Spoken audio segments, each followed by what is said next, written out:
Ẹ káàbọ̀ sórí ìkànnì wa ìfarabalẹ̀ fún adáadáa fídíò tó ń ṣó lẹ́gbẹ̀ẹ́ wa a máa play fún yín. Ẹ wo nípa Rotimi Daniel, àwọn èèyàn ti jáde tó tún pẹ́ẹ́pẹ́ẹ́ àṣírí. Ẹ wo Rotimi Daniel náà ti fara ya pé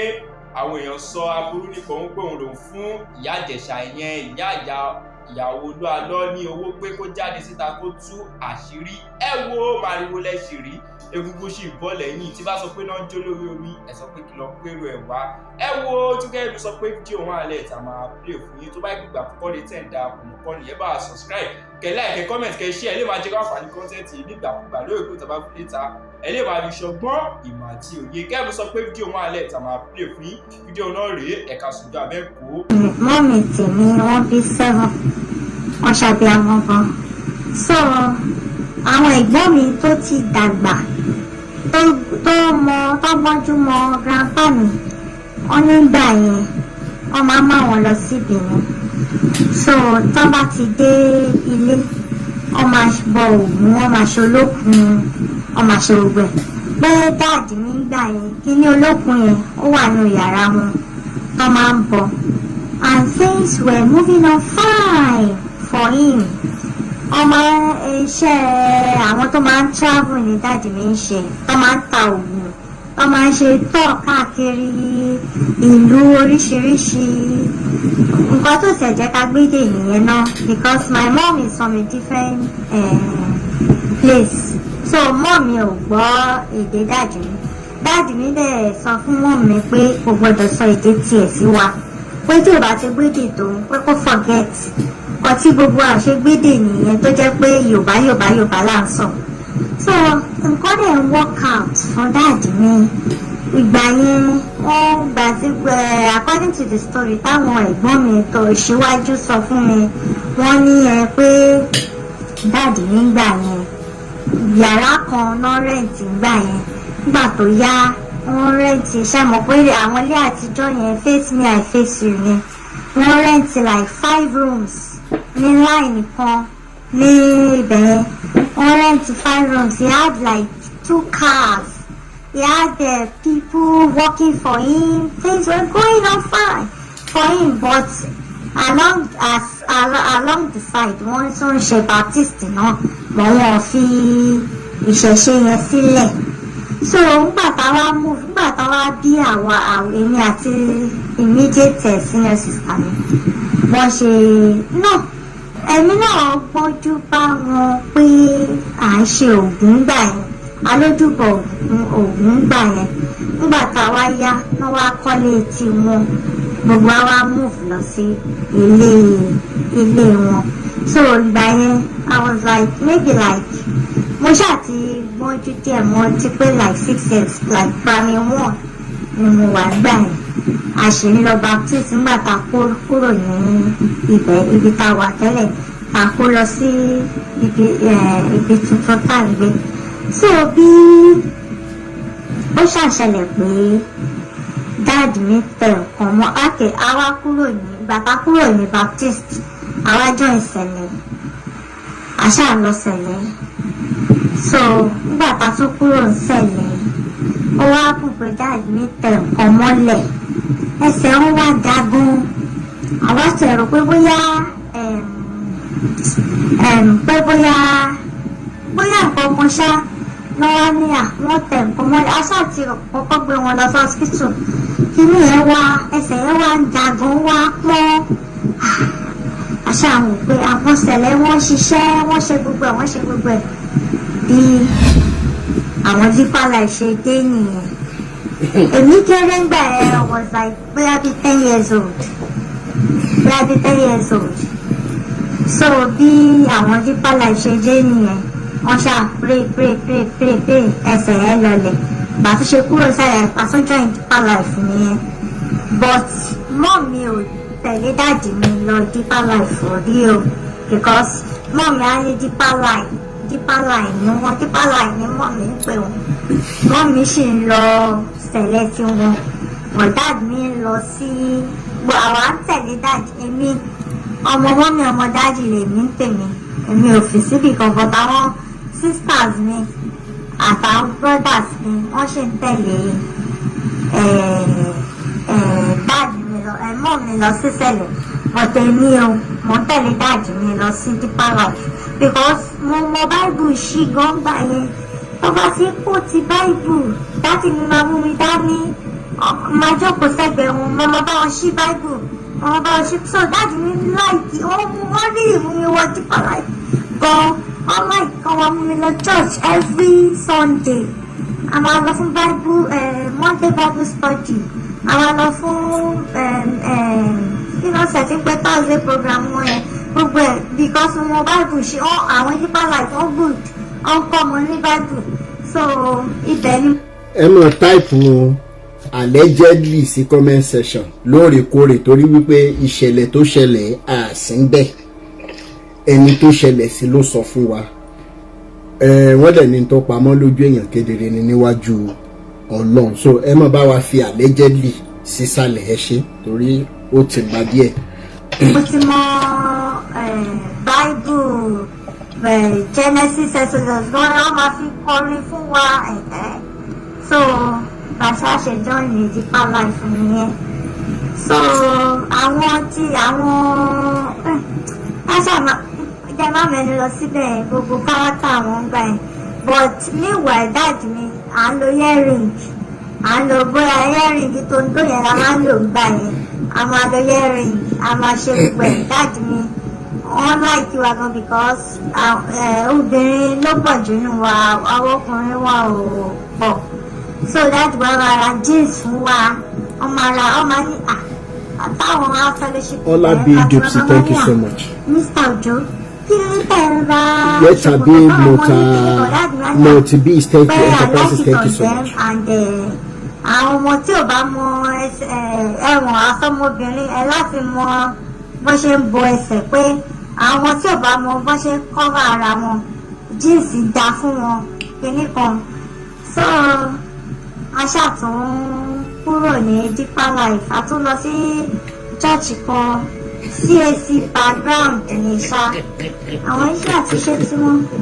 to cut a long story short àṣà èmi ti wá mọ́jú dáadáa gbà yẹn mo ti wá wọ yunifásitì so mo wá lọ church àwọn campus church yẹn àwọn oríṣiríṣi churches mo lọ Daystar mo lọ KICC mo lọ church Túndé Bákàrè látàrí gbogbo ẹ̀ ni máa ń lọ so bí ó wá ní sísà mi kan sísà mi yẹn mi ní dárúkọ ẹ̀ she's a very big woman. Let me say she was a former beauty queen. She was a former beauty queen in this Nigeria. Mi ní sọ̀rọ̀ yí ẹ̀yìn mi dẹ̀ ní sọ̀rọ̀ kìíní. So ó wá kùn pé ó ṣàwọn beauty pageant.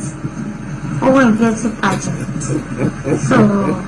ó ṣáà mingle pẹ̀lú àwọn high and mighty in Nigeria. Ó mọ àwọn èèyàn ńláńlá. In fact, she was dating one former minister ẹ̀ ti kú sí during Abacha's regime. She was dating the minister. So minister yẹn ó fún ní a lot of things. Ó fún ní properties, ó fún ní mọ́tò, ó fún ní ọ̀gbà yẹn ní in the early 90s. Aziz Taiwo Mọ́láyọ̀. Ògbóró olúwa ṣẹ̀ntẹ́. Ó máa ń lọ Dubai Ògbóró tì ní sọ̀yà Highlander. Àwọn ìrírí ṣíjú sí Dubai gbà yẹn. Ó máa ń lọ Dubai, ó máa rajà. After then, tí mínísítà yẹn máa fún ní like 500k. Ó lọ fi ṣe shopping ní Dubai, ara aṣọ, ara perfumes, ara gold, ara gbogbo ẹ̀, awata ní Nàìjíríà. So, ìgbà míì ó máa lọ UK, ó máa lọ US, like that. She was dating a lot of big people ní Nàìjíríà. Ẹ jẹ́ mọ́ bá wa ṣí ètò yìí ẹ̀jọ́ nítorí Ọlọ́run. Ó ti fẹ́ bàbá wa Jàgàbá gan rí. So alẹ́ jẹ́ bó ṣe ṣáà ń lọ ṣá ìrìn àjò ẹ̀ ṣáà ń lọ fún allegedly bó ṣe dìbò ó wá lọ sí Baptist gbà yẹn ó ń lọ Baptist and she was doing fine bó ṣe ó ti àjọ iná ṣàǹdẹ̀ ó ń ṣe Baptist ó ṣe gbogbo ẹ̀ she was doing fine all of a sudden ó ṣe dìbò lọ sí MFM ní gangan MFM bó ṣe kẹrẹkẹrẹkẹrẹ ló bá di. ẹja máa power tap ẹjọ nítorí Ọlọ́run ẹjọ gbà yẹn mo kọ́kọ́ wọ YouTube family ẹ máa bá wa love ẹjọ ká má flag wa. tí máa wá fún dídé a ní pé ká lọ sí church onígbẹ̀ẹ́ la máa lọ ń gbà yẹn gbà mí àmọ́ mo ti tẹ̀lé lọ prayer city like twice bàbá dé church yẹn okay mo sick ní school gba ní àpò máa gbà yẹn ọ̀rọ̀ àgbẹ̀ mi wálé so gbàgbé Duncan, thank you so much. mo ṣáà ti wà okay mo ti wà okay ọwọ́ ní pé kí n tẹ̀lé òun lọ church ọwọ́ ní pé spiritual attack ni nǹkan tó ń ṣe mí pé máa ní deliverance allegedly so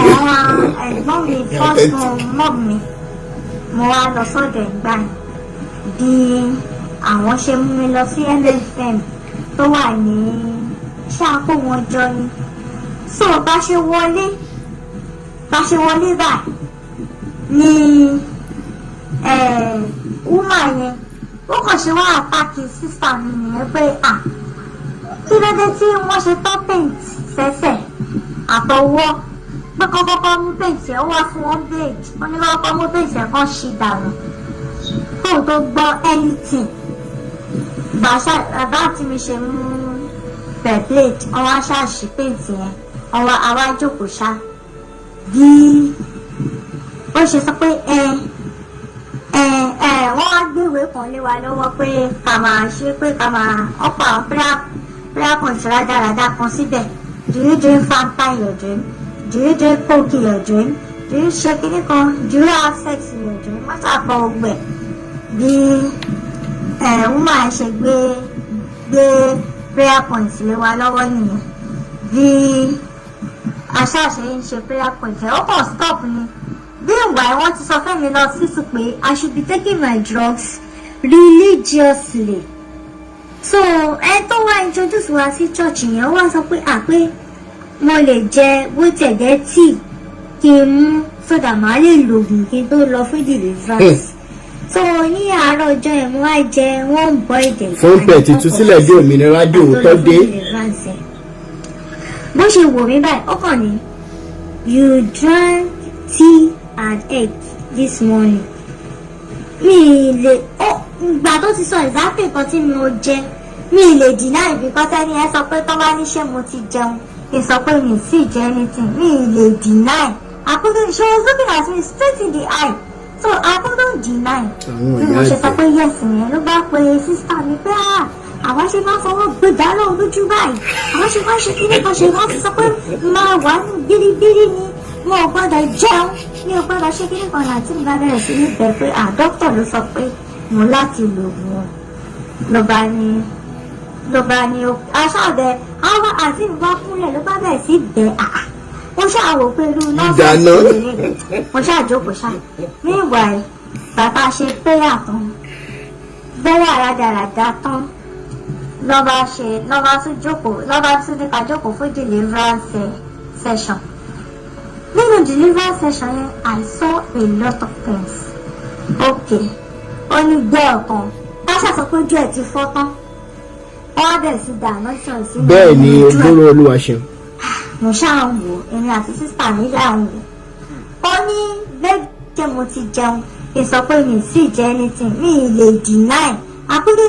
she was looking at me straight in the eye so I couldn't deny bí mo ṣe sọ pé yes yẹn ló bá pe sísá mi pé àwa ṣe máa fọwọ́ gbé dáná lójú báyìí àwa ṣe máa ṣe kíní kan ṣe wọ́n ti sọ pé máa wà ní bíríbírí ni wọn ò gbọ́dọ̀ jẹun mi ò gbọ́dọ̀ ṣe kíní kan láti ń bá bẹ̀rẹ̀ sí ní bẹ̀ pé dókítà ló sọ pé mo láti lò wọ́n ló ló bá ní aṣáàbẹ̀ àwọn àti ìbọn kúnlẹ̀ ló bá bẹ̀rẹ̀ sí bẹ̀ wọ́n ṣàwò pé irú nọ́ọ̀sẹ̀nsì kò lélẹ̀ wọ́n ṣàjókòó ṣá meanwhile bàbá ṣe prayer tán prayer rádaràda tán lọ́ba tún nípa jókòó fún deliverance session. Nínú deliverance session yẹn I saw a lot of things. Okay, ó ní gbẹ́ ọ̀kan wọ́n ṣàṣọ pé ojú ẹ̀ ti fọ́ tán wọ́n wá bẹ̀rẹ̀ sí dáná sínú ẹyin ojú ẹ̀. Mo ṣáà ń wò èmi àti sísá mi ṣáà ń wò. Ó ní bébì yẹn was 6 months nígbà yẹn wọ́n ní kó máa gbàwẹ̀ wọ́n ní ìyá ò gbọ́dọ̀ fún lọ́yàn wọ́n ní kọ́mọ yẹn máa gbàwẹ̀. 6 months. So ìyá ẹ̀ ṣáà ń ké ọmọ ń ké wọ́n gbé sínú yàrá kan nínú ọ́fíìsì wọn níbẹ̀ wọ́n ní wọ́n gbọ́dọ̀ fún ọmọ yẹn lọ́yàn. Gorilla Boys Jean, thanks for subscribing. Really appreciate you. This other girl tó ṣáà sọ pé òun aṣẹ́wó olóṣó lòun ń ṣe pé bọ̀ tó fẹ́ repent pé òun ò fẹ́ ṣe mọ́ pé òun fẹ́ give life òun to Christ. Wọ́n ṣe bẹ̀rẹ̀ sí ní condemn ẹ̀ nìyẹn pé at your age 18 years òun ṣe aṣẹ́wó lórí ọlá ọ̀nà sísì mi. wọ́n rò tọkọ mi pé but wọ́n sọ pé there is therefore no condemnation for those that in Christ Jesus. Why are they condemning this girl? Ó ti lẹ́ṣẹ̀ ó lóun fẹ́ repent then you lead her to Christ. Why condemning? Why the condemnation? Àṣà kúrò ń bẹ̀ lọ́jọ́ yẹn. Ẹ máa ṣí àìtò yẹn jọ torí Ọlọ́run ẹ jọ. Sísá mi ṣàwà pissed off ó wá ní ká máa lọ́lé. Meanwhile àwọn tó ní ká máa gbàwẹ̀ ká máa gbàdúrà wọ́n rán ìkànnà àwọn ushers wọn kó bá wọn ra oògùn malaria àti paracetamol tí máa yẹn lò lọ́jọ́ yẹn o ṣé tó tí ò jẹun ló ń lògùn ó ṣàlògùn yẹn. So bí àǹtí mi ṣe ní àpadà lọ mọ́ nìyẹn because the program was supposed to be for 3 days. This is time gbogbo rádaràdà tó ń ṣe rẹ̀. Àjáde ìtúsílẹ̀ bí òmìnira dé. So sísá mi tí mo ní former beauty queen yẹn bá ṣe lọ sọ fún mi bí ẹ ṣe ní meanwhile nígbà tí ó lọ sí Dubai ó máa ra àwọn guinea brocade ó fún Olúkọ̀yà ní 100,000. Allegedly. As prophet of her ó máa ra guinea brocade tí ò rà fún ìyá àti bàbá ẹ̀ o ó máa rà fún Olúkọ̀yà guinea brocade yẹn èmi ní máa bá rà pẹ̀ tó bá ti dé láti Dubai máa rà pẹ̀ guinea brocade yẹn ń gbà yẹn ó ń tà ní 60k as at 98-99 yẹn mo sọ yìí o 60k ló ń rà yá yìí so ó ní access Olúkọ̀yà dáadáa so ó ṣe ní kí n má wọ́ọ̀rì wọ́n máa mú mi rí Olúkọ̀yà fúnra rẹ̀ directly. This was like torí mo sick yẹn ní December 99 so Tasha sọ pé early 2000. Allegedly. Tó bá ní òun máa mú mi rí Olúkọ̀yà pé màá rí Olúkọ̀yà directly bí mo ṣàṣe lọ nìyẹn wá gbé mi lọ. Bàbá dé ọ́fíìsì Olúkọ̀yà ara àwọn èrò yíta tó fẹ́ rí fún counseling bí ẹ̀gbọ́n mi ṣe débẹ̀ báyìí tó yọ complimentary card fún ọ̀ṣà yẹn tó fún mi fún bí ọ̀ṣà yẹn ṣe mú fún báyìí ó wá ní wọ́n jẹ́ kó bó ṣe pa gbogbo àwọn tó ti ń jókòó dé tì ní wọ́n jẹ́ kó wọlé bó ṣe wọlé nìyẹn ló bá wò ní sísí báyìí ló bá ní pé kó wo ojú mi ti ń yí o pé ó bá gbé prayer point lé mi lọ́wọ́ ló bá assign àwọn ọ̀ṣà méjì kan ìkan ọkùnrin kan obìnrin ló bá ní kó lọ máa prayer lọ pẹ̀lú mi òun àtẹ̀gbọ́n mi wọ́n wà ní ọ́fíìsì wọ́n ṣà mí ìmọ̀ kan tó sọ for more than 1 hour. Meanwhile wọ́n gbé prayer point lé mi lọ́wọ́ mo ṣáà tẹ̀lé àwọn ọ̀rẹ́ lọ aṣáwò àánú kọ́nà kan church àwọn tó pera wọn ní ẹ̀yìn Ọlọ́run wọ́n wá dira wọn mú mo wà láàrin wọn wọ́n dira wọn mú wọ́n wá ń gossip nípa èèyàn kan nínú church wọ́n ṣe wá bá tiẹ̀ jẹ́ àwọn máa sọ fún pé àwọn ṣáájú ẹ̀ wọnú ìjọ ẹ̀ àwọn máa bá tiẹ̀ jẹ́ àwọn máa ṣe kinní kan wọ́n ṣàwọn pé ṣáwọn tó ní kó wá gbàdúrà fún mi lélẹ̀ wọ́n wá ní kí n máa ka prayer point ẹ̀mí náà ṣáà ka prayer point yẹn bóyá bíi 1 minute mo ṣáà kà pápápá mo ṣáà pray ẹ̀ àṣàkúrò ń bẹ̀ mo wá ní ìgbà tí máa padà wá òun àtolúkọ̀yà ṣì wà lọ́fíìsì ní ìmọ̀ nǹkan tó ń sọ wọ́n ṣáà ń sọ̀rọ̀ ìgbà tó ṣáà yà ṣá nọ́mbà tún ní àmọ́ wá fún another session of Deliverance but gẹ́gẹ́ bí mo ṣe sọ earlier mo ti lọ sí a lot of churches because mo wà inquisitive mo máa fẹ́ mọ nǹkan but MFM yẹn bí mo ṣe wọ ọbẹ̀ báyìí spirit mi ò kàn tiẹ̀ flow number one discouragement tó wá sọ́kàn mi ni pé how can you call yourself a man of God àwọn èèyàn pọ̀ tó dúró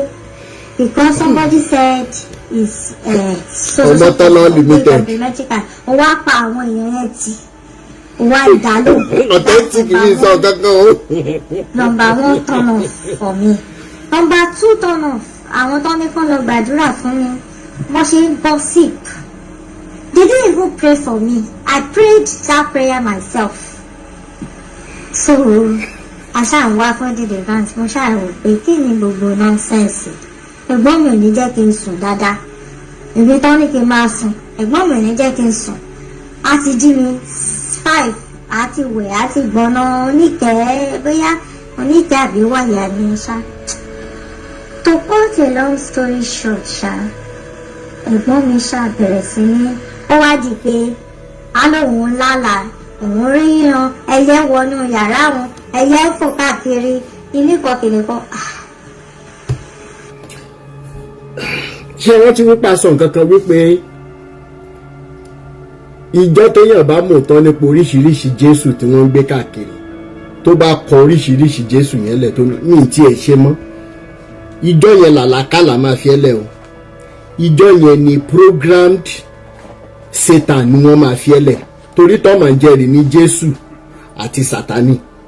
àwọn méjèèjì jọ máa ń gbà síra wọn nígbà tárábìnrin yìí ẹ take note from the horse's mouth nígbà tó rọra ń ṣayé ẹ beauty pageant tó rọra ní boyfriend ẹ tó ń ṣe tó mọ̀ kò rẹ́yẹ o ṣùgbọ́n mídélì tó gba ministry Olúkọ̀yà allegedly ó bẹ̀rẹ̀ sí ní rẹ́yẹ ẹ jẹ́ mú pépà àti pẹ́ẹ́nì ẹ náà kọ́lẹ̀ ohun tẹ́ bá lè lẹ́nu ẹ má kàn tún jó jẹ́ one of those voice notes tá a máa gbọ́ tá a máa lọ ilé ìkọjọ́ wa proko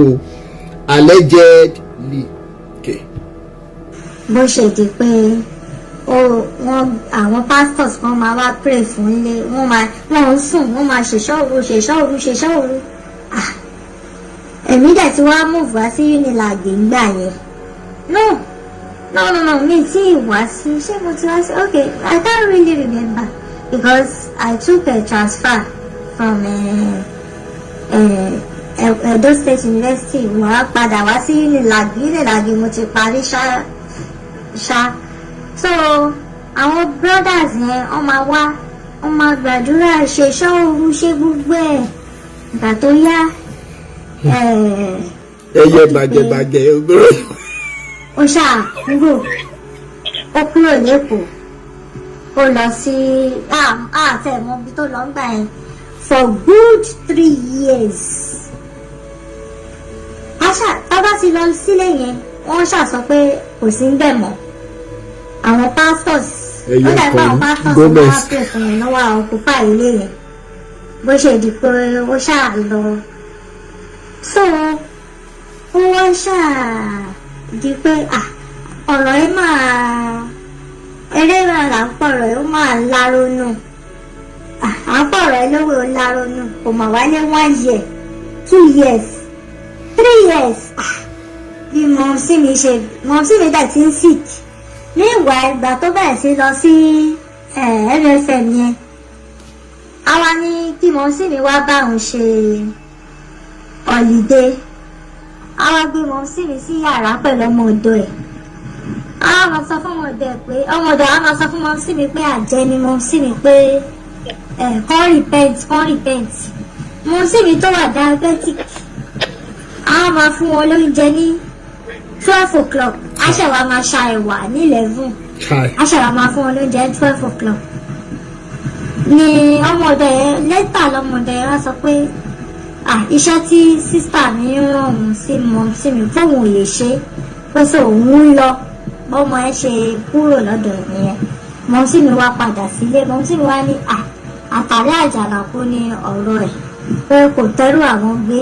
báwọn padà sílé àwọn bí mọ̀ sí mi ṣe padà sílé wọn ni bí ilé wa ní ọ̀dọ̀ dàdí mi ni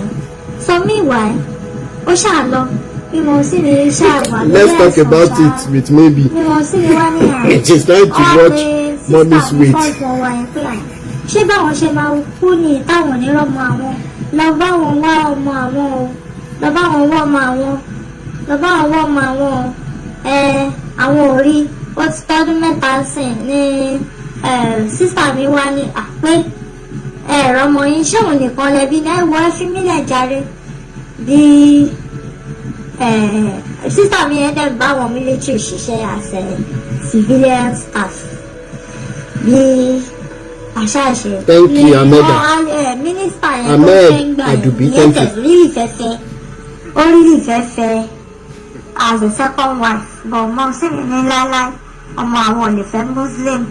then secondly ọmọ àwọn ò lè ṣe second wife kìnìkan wọ́n ṣáà ní ìyẹn wá níyà bí mo sì bí sísà mi ṣe pé mínísítà yẹn nìyẹn pé kò bẹ́ẹ̀ ló ṣẹlẹ̀ o ààrí lágbájá mọ́ òun ààrí mọ́ òun kíní kan pé ṣó lè bá wa ìyẹn bá ní pé ó ń gbọ́ orí òun ò gbúrò ẹ̀ pé but òun máa ṣèwádìí bí máa yẹn dẹ̀ ní ó ní mọ́ṣáláṣí sínú compound ẹ̀ àwọn àáfàá Saudi yẹn wọ́n máa wá pray fún wọ́n máa ń ṣáájò fún ṣe gbogbo ẹ̀ bí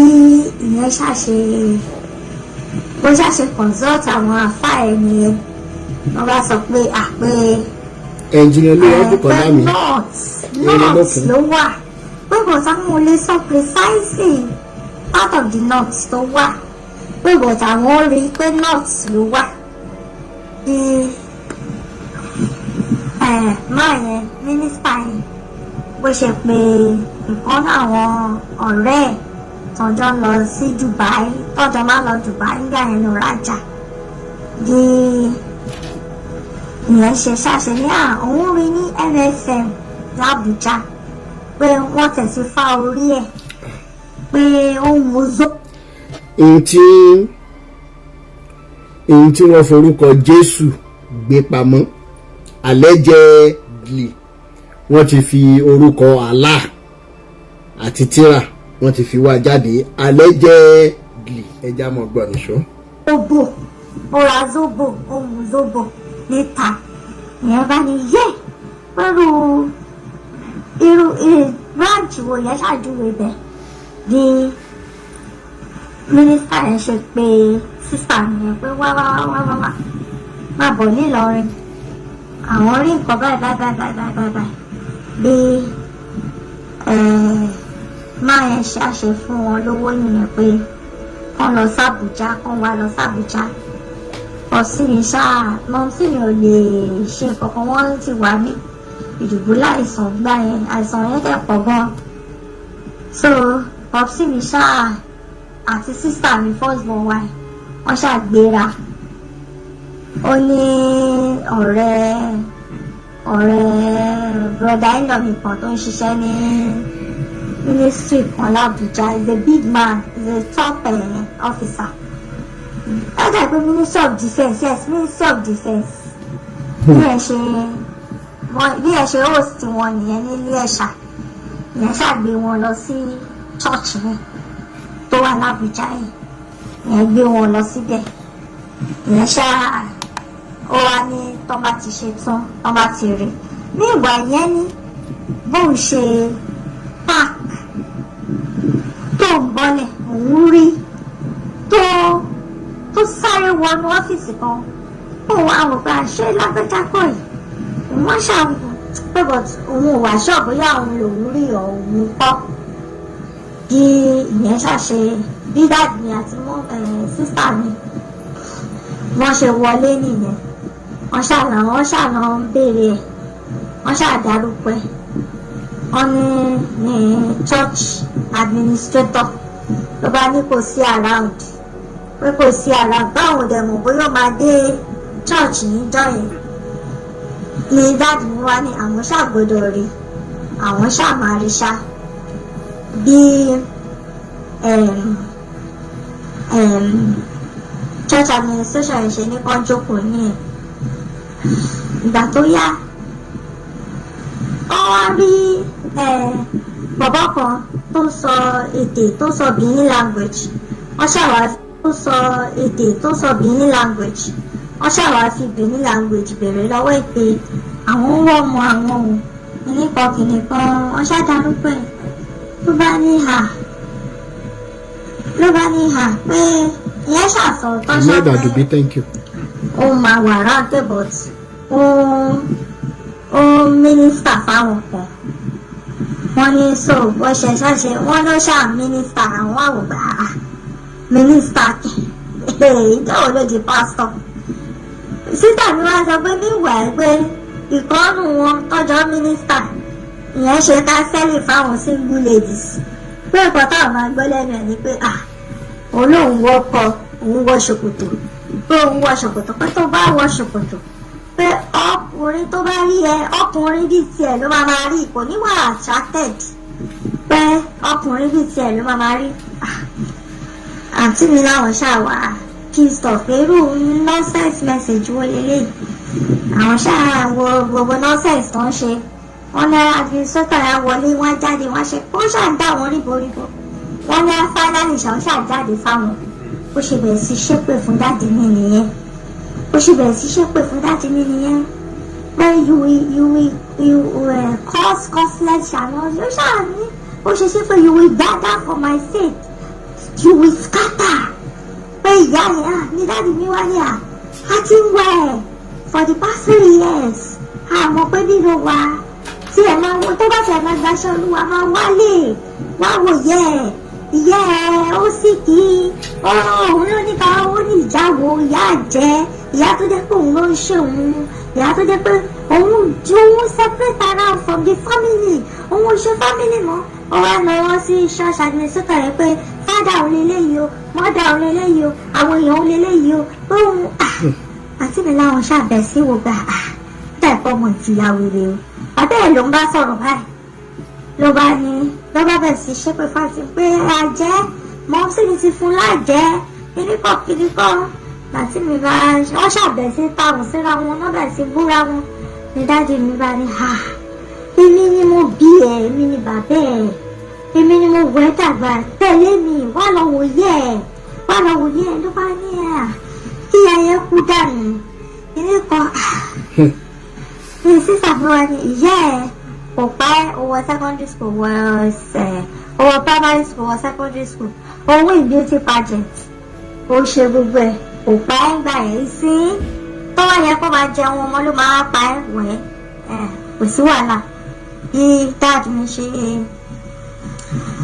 mi ṣàṣe dad mi wá wo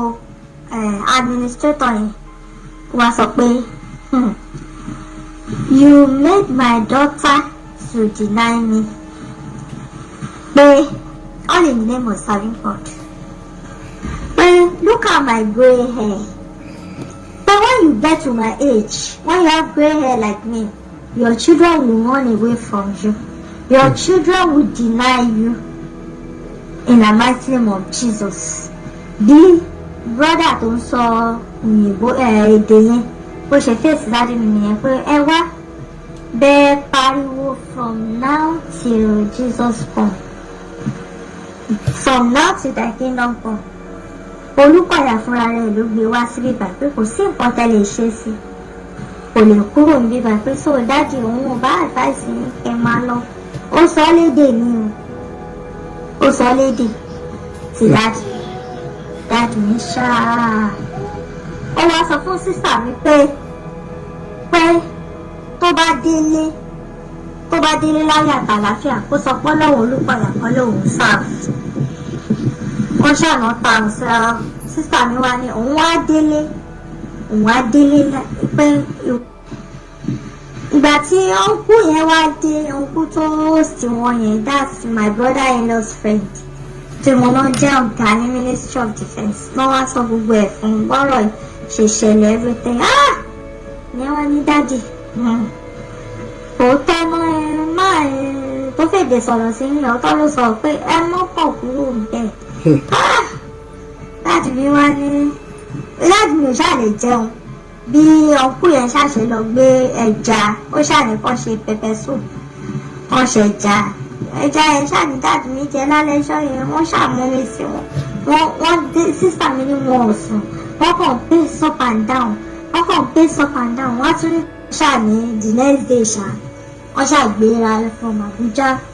wọ́n lọ sí wọ́n padà bọ̀ lẹ́kọ̀ọ́ sísà mi gbé ní kìíní gba ẹ̀ṣẹ́ ẹgbẹ́dá dáàdì mi gbé ní Kétu yes so wọ́n ṣe wá dé bẹ́gà dáàdì mi sọ fọ́kàn àwọn pé kó ṣílẹ̀kùnlẹ̀ pé ṣáwọn tún ṣẹ̀ṣẹ̀ máa padà sí Kétu lọ́nà kẹ́hìndé peter ó lágbára bẹ́ẹ̀ ní fámìlì wọ́n ní dáàdì mi ṣàníwẹ́ àwọn bàbí fẹ́ kó tẹ̀lé àwọn lọ sí Kétu ilẹ̀ ti ṣú so wàá padà ní sílé ẹ̀ wọ́n ní káwọn ti gbọ́rọ̀ sí dáàdì mi lẹ́nu wọ́n ní bí àwọn ṣàṣe bọ́lẹ̀ nìyẹn ní bẹ́gà àwọn ṣàwọ́ mọ́tò débì kan bóyá ọgbà ọ̀sọ̀ báwọn ṣe ní káwọn gbé ọ̀kadà dé ilé wọ́n nílò àbí òjì bí mọ́tò kan ṣe gbá àwọn sínú gọ́tà nìyẹn wọ́n ní ọlọ́kadà ẹ̀ dè ní àwọn ọmọ bóyá kú o bóyá yé o pé but àwọn ṣáà ṣubú sí gọ́tà táwọn ṣí mọ́ gọ́tà yẹn bí àwọn èèyàn ṣàbáwọn gbogbo báàgì àwọn fóònù àwọn ẹgbẹ́ tí wọ́n ṣàbáwọn kọ́pùlẹ̀ wọ́n gbùn fáwọn wọ́n ní bí màá yẹn ṣe ní kí àwọn wọ mọ́tò nìyẹn pé bo làwọn ń lọ bí máa yẹn ṣàṣegbé àwọn dé the next bus stop sádùúgbò àwọn máa yẹn wáyé pé òun ò lè lọ fọ́dà póun lọ nígbà táwọn máa wẹ̀yìn báyìí páwọn ò rí máa yẹn mọ́ pé àwọn ṣáà pé ọkọ àwọn pé kó wá bá wọn níbi báyìí páwọn ò wá lè rìn mọ́ pé ẹ̀jẹ̀ ti bo àwọn pé bí máa yẹn ṣe ní káwọn wá ṣe kinní nìyẹn káwọn lè sùn kí ìrora yẹn ṣàpọ̀ wọ́n ṣe pé ẹ̀gbọ́n mi tó ń ṣiṣẹ́ lùtì ní the medical doctor wọ́n ṣe pé mo wá pè pé mọ́mí ti kú o pé wọ́n ní ká wá àṣẹ mítìn pàṣẹ máa bẹ́rì ìyá o àwa ní òun bọ̀ òun máa wá òun bọ̀ àṣàríṣà because we planned that burial for close to a month. Mọ́mí kú ní August àti wọ́n ní September that's a month so nígbà tó máa wá fún burial ó ṣàwọ̀ kò bá máṣọ ẹbí pamọ́ ó ṣàwọ̀ skẹ́ẹ̀tì òṣì kan pẹ̀lú top ó dé face cap wọ́n wá mú ìyọ̀kan tẹ̀lé lẹ́yìn ẹni yẹn gbọ́mọ dání one woman lọ mú tẹ̀lé lẹ́yìn ó ṣàbùyẹ̀pẹ̀ sí ìyá lójú immediately she did not eat she did not drink woman ẹ̀ ṣàṣọ ó mẹ́ṣọ̀ pé kò jẹ kò dẹ̀ mú kò dẹ̀ dá $10 towards the burial bí pati ṣe fẹ́ bẹ̀rẹ̀ torí compound kan ládùúgbò wọ́n bí compound ládùúgbò wa láti ṣe reception láti host àwọn èèyàn bí pàtí ṣe fẹ́ bẹ̀rẹ̀ báyìí láti ṣe internet láti sìnyá láti buyẹ̀pẹ̀lẹ́ lórí ó ṣàbuyẹ̀pẹ̀lẹ́ ìyá ẹ̀ lórí ó ṣàlọ àti ẹ̀gbọ̀ngbà tó lọ pọ̀ disappear ni ní ọ̀nkù mi wá sọ pé irú nọ́ọ̀sẹ̀sì wẹ́lẹ́lẹ́ kò jẹ́ kó mú àti ẹ̀mọ́ bí tó àǹtí mi ní wọ́n ẹ máa wọ́n tí ń darí. Fast forward kò ṣáà wálé mọ́, kò wálé, kò ṣe anything. Bó ṣe di 2006 nìyẹn ló bá mọ́kọ̀ wálé pẹ̀ tó fẹ́fẹ́ ni. Dáadé mi ní hallelujah o. Àṣàtì ẹ̀dúpẹ́ tó wálé, ọmọ pẹ̀ wálé ló bá ní wọ́n bá kọ list traditional kìíní. Nígbà tó bá wá pẹ̀lú ọ̀pọ̀ ẹ̀ pásítọ̀ lọ́pọ̀ ẹ̀ ní MFM. Nígbà tó máa wá wọ́n ṣàmú àwọn méjì wá ní fámílì ọkọ. Kò jọ bíi pọ́fọ̀ ló wá ṣe mí tí àwọn understand irú engagement yẹn. Wọ́n ṣà ní gbogbo list tọkọ issue box of clothes antelope, àwọn ẹran ọ̀gbẹ́, àwọn nǹkan tó máa ń dà yẹn, orógbó, òbí, kọ̀ọ̀kan. Wọ́n ṣà ní àwọn monetize páwọn lè kó wá. Wọ́n ṣà fi gbogbo ẹ̀ sínú envelope. Dájú mi ṣàlùwẹ̀ wọn ti ẹ̀ pé family gan ní Benin torí àwọn marriage àwọn ẹ̀gbọ́n mi òṣìwájú tó bá máa ṣe wedding, tó bá máa ṣe traditional kínní, wọ́n máa pàwárà Benin, wọ́n máa kọ gbogbo list nǹkan tó fẹ́ torobìnrin ló pọ̀ nù wa. Wọ́n máa kọ list nǹkan tó fẹ́, àwọn ará Benin máa wá, wọ́n máa wá representative of Benin, they will come for the wedding. But tiẹ̀ yìí wọ́n ṣàláwọn monetize wọ́n ṣe jẹ́ ká send message sí Benin. Wọ́n ṣàkó owó náà sí envelope, wọ́n ṣàṣe wedding, wọ́n lọ. Wọ́n ṣà lọ. That was 2006. Kò tún wálé mọ́, kò béèrè anybody, kò send owó sí bàbá, kò tọ́jú bàbá, kò ṣe anything. Nígbà tó wá yá èmi ti marry ní 2007, but mo kàn ṣe introduction gba torí mo ti lóyún. Mo kàn ṣe introduction gba yẹn because ní according to our tradition, tí obìnrin tó bá ti lóyún wọn kì í gbowó orí ẹ̀, ó máa bímọ tán. So wọ́n ṣàní tí bá ti bímọ tán la máa ṣe proper traditional kìíní àti wedding everything. Mo ṣáà bímọ ní 2007 yẹn ṣá. So ó ṣáà lọ kẹ̀rẹ̀kẹ̀rẹ̀ bó ṣe mo ti wá bí torí mo ti bímọ méjì kí n tó ṣe wá ṣe wedding, kí n tó ṣe wá ṣe traditional and church wedding ṣá. Meanwhile mo ti wá bí second born nígbà yẹn.